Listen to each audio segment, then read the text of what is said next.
اب تبلیغ میں دو گروپ ہو گئے، ایک حضرت مولانا سعد صاحب کا گروپ ہے مرکز والوں کا، ایک گروپ شورا والوں کا ہے۔ اب حالانکہ دونوں کے کام لگ بھگ ملتے جلتے ہیں، بس وہ فضائل اعمال پڑھتے ہیں، منتخب حدیث پڑھتے ہیں، لیکن کا ایک دوسرے سے دست و گریباں ہیں۔ ہماری مسجد میں یہ والی جماعت شورا کی جماعت آ گئی تو ہم سامان پھینک دیں گے، لات گھونسے چل رہے ہیں۔ تو اس کا مطلب کیا ہے؟ انہوں نے تبلیغ کو مقید کر لیا کہ ہم جو کر رہے ہیں بس یہی تبلیغ ہے، یہی دین کا کام ہے۔ حالانکہ وہی تمہارے بھائی تھے، کل تک ساتھ میں کھاتے تھے، ایک ہی پلیٹ میں کھاتے تھے، لیکن یہ کہتے ہیں کہ بھائی نہ وہ تبلیغ نہیں ہے، ہم جو کر رہے ہیں وہ تبلیغ ہے۔ کیوں؟ انہوں نے انبختی اختیار کری ہے مولانا سعد صاحب کی۔ کس کی؟ مولانا سعد صاحب کی۔ جبکہ دارالعلوم دیوبند کا فتویٰ کیا ہے؟ مولانا سعد صاحب گمراہ ہیں۔ یہ دارالعلوم دیوبند کا فتویٰ ہے، میں دھڑلے سے کہہ رہا ہوں، آپ نیٹ پر جائیں، دارالعلوم کی ویب سائٹ پر لکھ کر ڈالیں کہ مولانا سعد صاحب کے بارے میں دارالعلوم کا کیا فتویٰ ہے، کہ مولانا سعد صاحب کے بارے میں دارالعلوم دیوبند کا فتویٰ ہے کہ وہ گمراہ ہیں، ان کی اہل سنت والجماعت سے خارج ہیں، ان کے عقائد درست نہیں ہیں، قرآن کی سنت کی وہ تشریح انہوں نے کی ہے جو آج تک کسی عالم نے نہیں کی ہے۔ حتیٰ کہ کئی اپنی تقریروں میں انہوں نے کیا کہا؟ نبی کی توہین کی ہے۔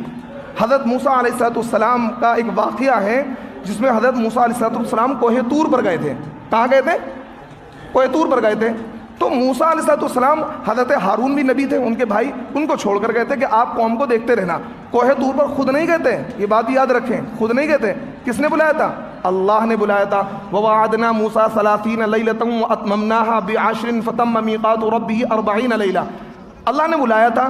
تو حضرت مولانا سعد صاحب کہتے ہیں کہ دیکھو موسیٰ اصل تھے اور وہ کیا ہے؟ قوم کو چھوڑ کر چلے گئے، یعنی وہ اور قوم گمراہ ہو گئی۔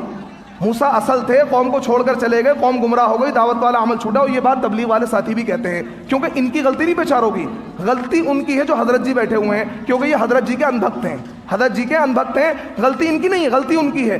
ہم جیسے عالم کی ان کے نزدیک کوئی ویلیو نہیں ہے۔ ہم بالکل گونگے شیطان بن جائیں ان کی بات پر، بالکل ہاں جی کچھ بھی کہتے رہیں تو ہم بہت بڑے حضرت بن جائیں گے۔ ہم منکر پر نکیر کریں گے تو ہماری ویلیو کچھ بھی نہیں ہے، ہماری ویلیو، اور ہم ان کے نزدیک اپنی ویلیو بنانا بھی نہیں چاہتے ہیں، ہمیں کوئی ضرورت نہیں ان کی ویلیو کی۔ تو دیکھیے مولانا سعد صاحب کے بارے میں دارالعلوم دیوبند کا فتویٰ کیا ہے؟ گمراہ ہے۔ اب دیکھیے جس جماعت کا امیر گمراہ ہوگا تو جماعت کیا ہوگی؟ حق پر ہوگی۔ میں اپنی اس تقریر کے واسطے سے ان علماء کو سمجھانا چاہتا ہوں جو یہ کہتے ہیں کہ بھئی تبلیغ پر فتویٰ نہیں ہے، فتویٰ صرف مولانا سعد پر ہے، لیکن آپ اس کا جواب دیں کہ جب مولانا سعد گمراہ ہیں دارالعلوم دیوبند کے فتوے کے مطابق تو مولانا سعد صاحب کو فالو کرنے والی جماعت گمراہ کیوں نہیں ہے؟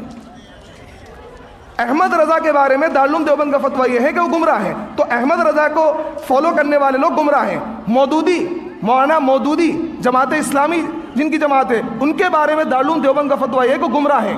حالانکہ مولانا مودودی وہ ہیں جب انہوں نے جماعت اسلامی کی شروعات کی تھی تو قاری طیب صاحب، مولانا ابو الحسن علی میاں ندوی، مولانا منظور نعمانی، بڑے بڑے علماء ان کے ساتھ تھے، لیکن جب ان کے نظریات انہوں نے پرکھیں، جیسے مولانا صاحب کے نظریات سامنے آئے تو علماء نے کہا بھائی ہمارا ان سے کوئی تعلق نہیں ہے، ہمارا جماعت اسلامی سے کوئی تعلق نہیں ہے۔ آج بھی دارالعلوم دیوبند کا فتویٰ کیوں ہے؟ کیونکہ مولانا مودودی کے نظریات غلط تھے۔ تو جب مولانا مودودی کے نظریات غلط ہونے کی وجہ سے پوری جماعت اسلامی کیا ہے؟ گمراہ کہلائے گی، تو مولانا سعد صاحب گمراہ ہیں، ان کے فالوورز گمراہ کیوں نہیں کہلائیں گے؟ یہ سوال ہے میرا، اس کا جواب مجھے دے دینا تو میں تسلیم کر لوں گا۔ تمہاری اوقات ہے کہ حضرت جی مولانا صاحب کے بیانات سمجھنے کی؟ اتنا فہم، اتنی فراست ہے؟ ارے صدقے اور زکوٰۃ کی روٹیاں کھا کھا کے تو تمہاری جو آتڑیاں ہیں ان کے رنگ اور کلر بدل گئے ہوئے ہیں۔ تمہاری اوقات بھی نہیں ہے، نہ تمہارے اندر اتنا سینس ہے کہ تم ان باتوں کو سمجھ سکو۔ تمہاری کیا اوقات ہے، تمہارے اندر کہاں اتنی فراست ہے؟ جو حضرت جی مولانا صاحب کی بات کو سمجھنے کے لیے وہ لیول چاہیے، وہ کیپیسٹی چاہیے۔